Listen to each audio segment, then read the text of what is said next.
Hi, it's Dawn. I'm playing in my 5 and below sketchbook. It's like a 5x8.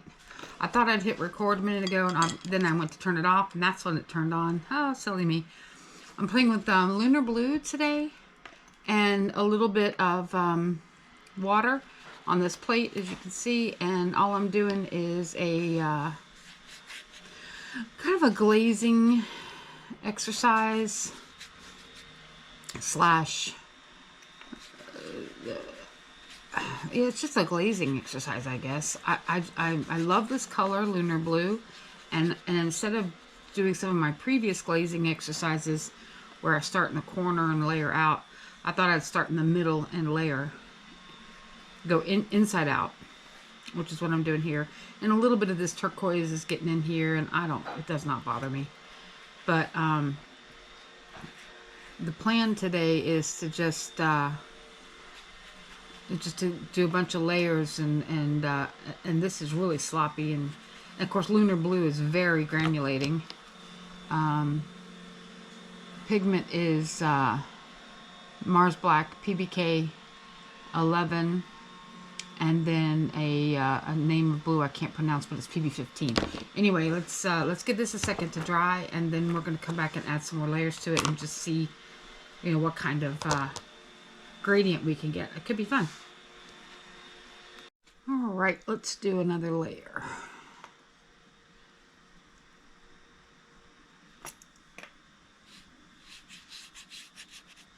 And on this layer, I'm just going to go just inside that previous. I'm going to paint everything on the outside again. And then I'm going to not quite paint the middle. Come shy. And I'll probably try to go for a fairly hard line. Like so. Excuse me. And to keep it organic, or to keep it from being like super precious, I'm going to go way back on my brush and hold the handle way back here. And that will keep me from being, I'm afraid I've torn this paper up. Look at that. I think that's pill. Oh well. Well, we can always do it again on good paper, right?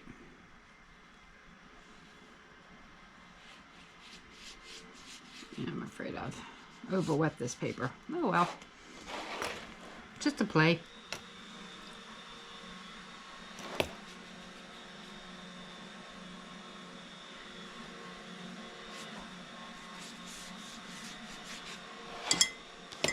Probably ought to do it with a flat brush, but here I am. I just love this brush. It's my geode 10. It's a synthetic squirrel. I talk about it all the time. It is my go-to brush. I will use it before I use anything else in my...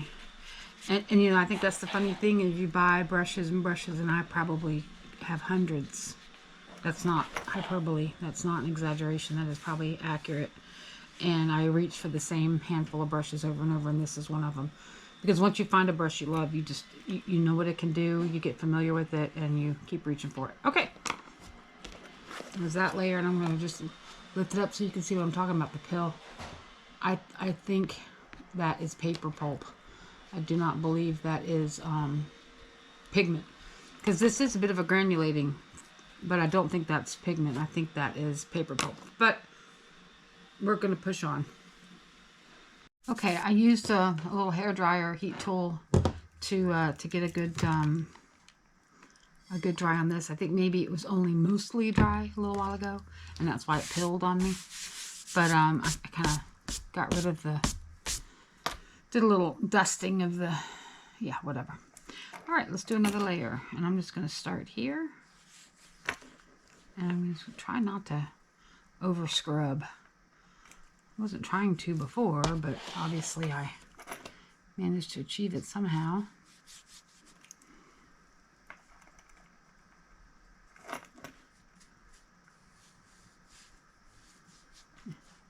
Yeah, it's still filling. Oh well, it's just for fun. It's just playing around with a little paint, a little water, a little paper.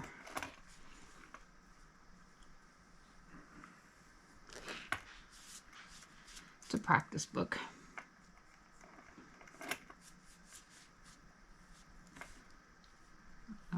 like this too regular. I like it a little more organic and flowy.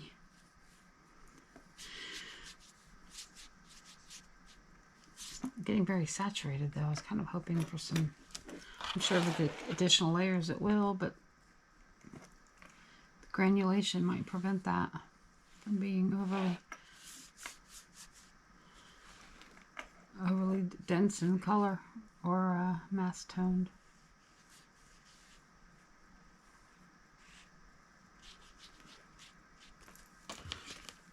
See the pill right there? Yuck. Don't like it, but it's okay. We persevere. Okay, next layer. I'm giving these about 10-15 minutes between layers, and I'm not generally using a hairdryer. I did it at one point, but I'm not right now. I don't know why. I'm just content to let it dry, I guess. I'm not impatient today. Some days I'm very impatient to get to the next layer. This is not coming off very defined. Ooh, it's really pilling now. It's all right. We do things good, bad, and different around here. We post our wins and our mess. Or like, not so great.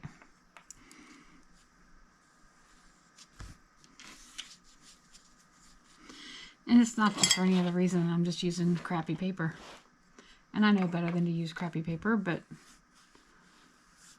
here we are. I used it. And now I'm paying the price. I'll do it again on good paper.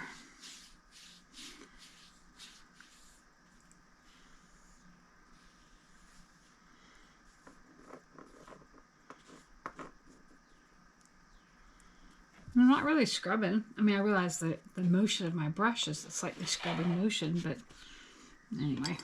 All right, there's that layer.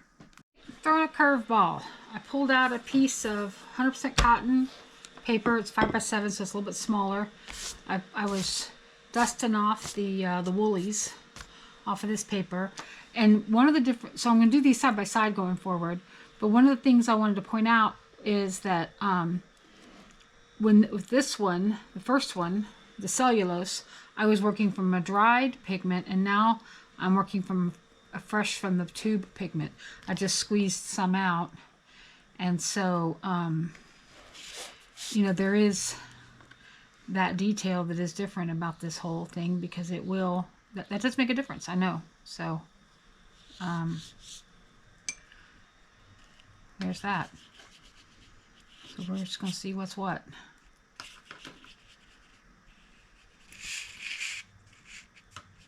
I actually like working from a wet pigment better than a re-wet, but you know, from a fresh from the pan, fresh from the tube. Golly, I can't talk today.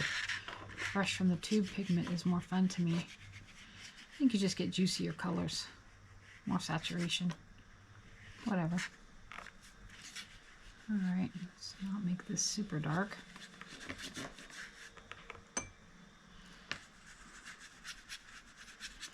But this cotton paper is definitely going to be way more forgiving of this process.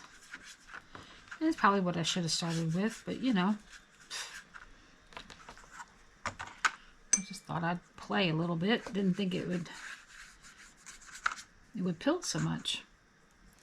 That's part of using cheap paper, and cheap paper I use it all the time, especially for practice things, when I was want to play with something like this. All right, let me go let that sit over there for a second. I'm gonna leave it kind of in the shot so you can see a little bit. Now let's come over here. And obviously this has got to catch up, because this has got like 1, 2, 3, 4 layers on it, and I just put the first, and this will be the 5th. So obviously this is a tad behind. But also too, see how much more pigmented that gets. I love that.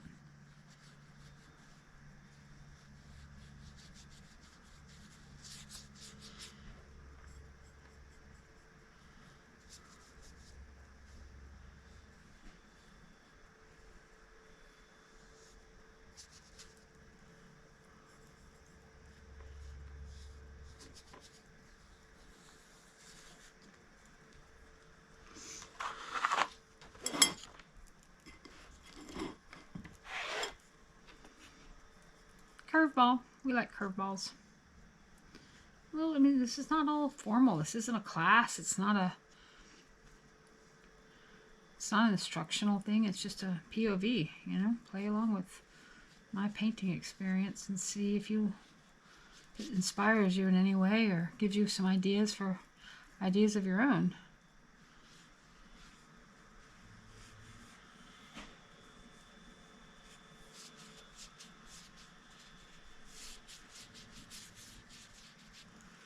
Okay. I'm still pilling up like crazy. Let's just dry this real quick. One of the ways you can make things dry faster too, by the way, see the curvature of that paper, is to dry the back of it. Of course, it does get hot. It's actually going to get worse, and then it's going to straighten out. Kind of like shrinky dinks. You ever play with shrinky dinks as a kid? Now they get all curly and then they go back flat again.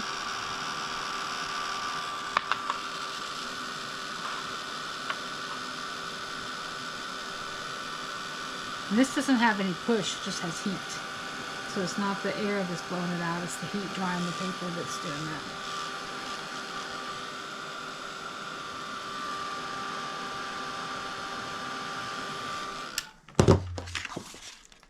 Okay.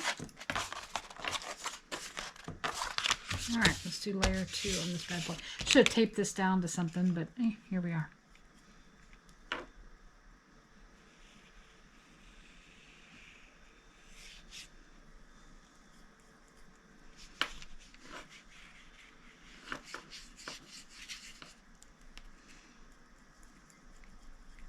I almost would prefer a mop brush for this project, this exercise. I think it might give you a better result.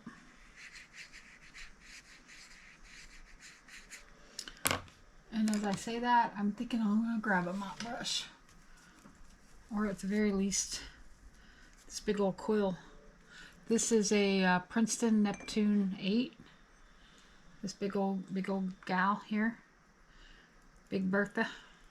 I just named her that. She's a big girl. This might be a better brush to use. It might scrub a little less than the round. Because you can just lay down pretty fast and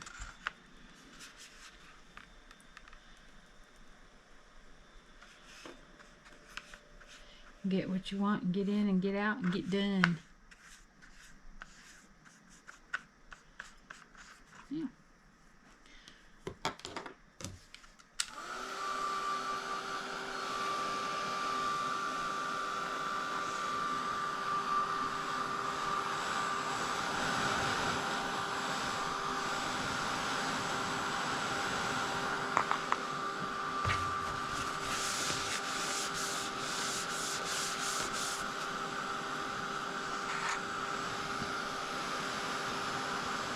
This is what you do when you're impatient.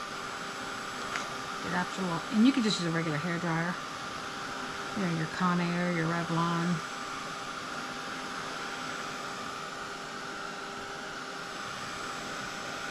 And these granulating colors really give you an unusual glaze effect compared to the more saturated colors, the colors that don't granulate.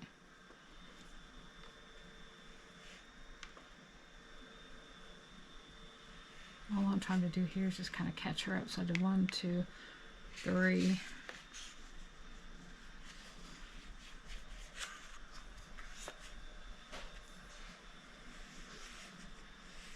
Yeah, a quill is definitely better for this. Or a mop if you don't have a quill.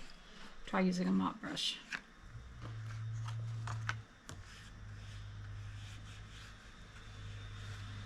Or any big fluffy brush you've got. It's very technical, fluffy.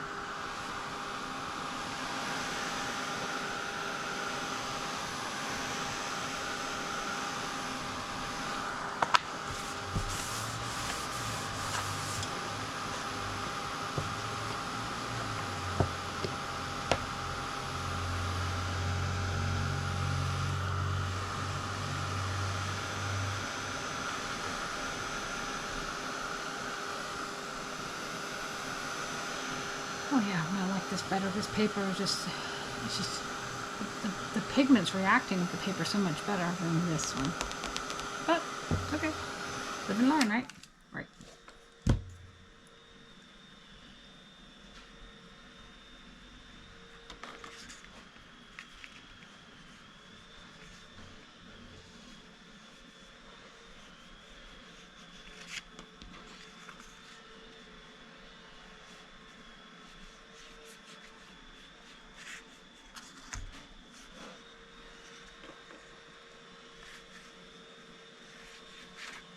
Makes me think of a geode.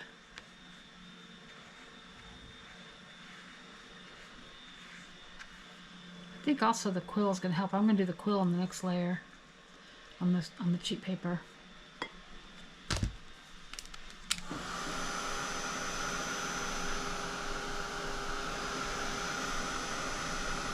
I'll go over the paper quicker, so maybe I'm scrubbing less without using that small brush to tickle the paper. That would be a third experiment, would be to try it again with a quill or a mop.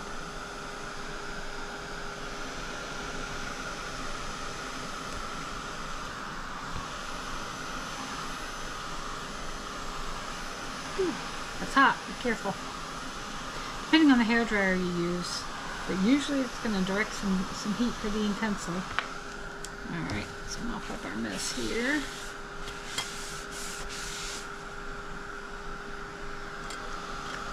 Alright, so 1, 2, 3, 4. Let's do 5 and then we're caught up. Right? Right.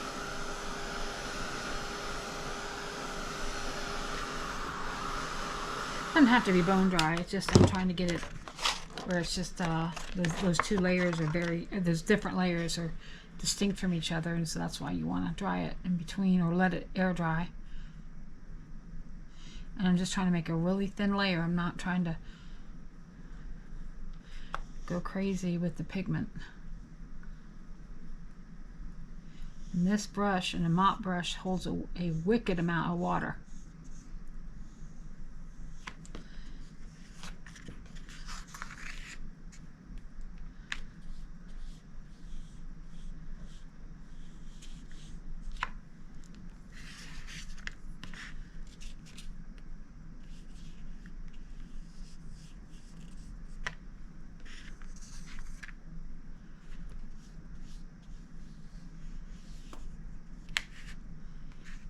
Okay, so I'm going to let these two finish air drying, and then we'll come back and do layer 6 because this one's now caught up.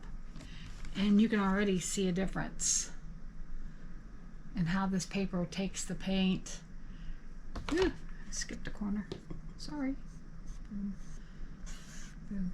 How this one takes the paint and the, I know it's wet still, but you can still see the drier layers versus how this is taking the paint.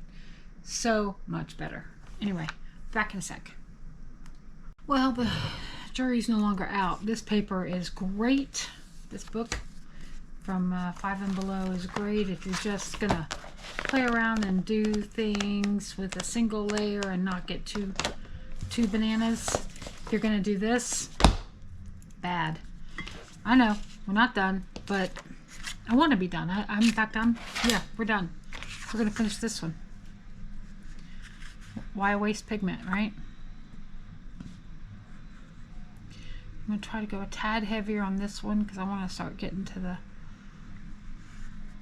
not the finish line, I don't mean it that way, but I just want to start being able to really get that last outer layer. I think I only got maybe 2 layers left. This actually could be the last layer if I really played my cards right. And I'm trying not to make the rings equidistant from the previous rings either. That's a goal of mine, to be a bit more organic and random.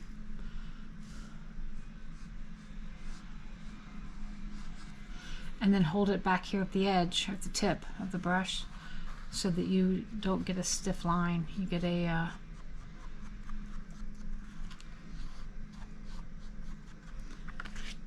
a nice fluidy circle around. I'm going to dry this real quick and then we're going to do our last layer and call it a day. I'll do one more.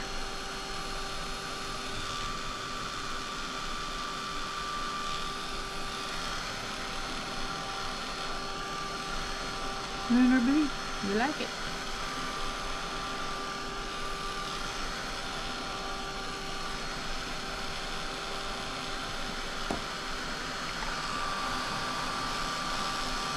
And by not taping it, you'll see I get ink on the back of the card, or back of the paper rather. But more times than not, it's not going to matter. I'm just not going to have it where the back will be seen, ever.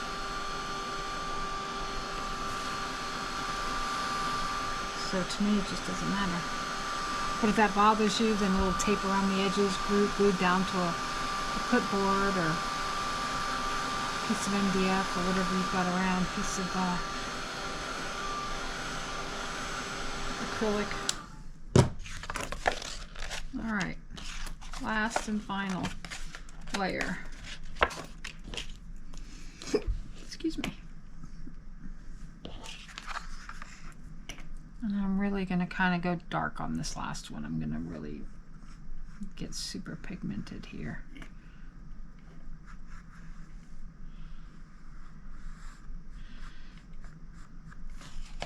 Just because I want there to be a serious outside border.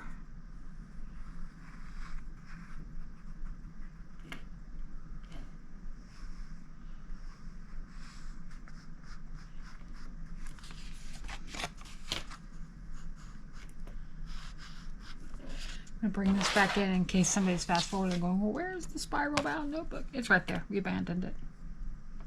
We're done. That experiment is over. Too much pilling. Doesn't mean I won't still cut it up and use it for something, but this one probably will get cut up and used for something too. Who knows? Just goes in my pile of things to use later.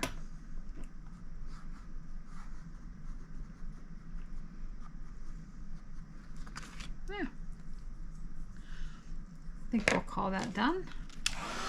We'll dry it real quick and then just take a close look and call it a day.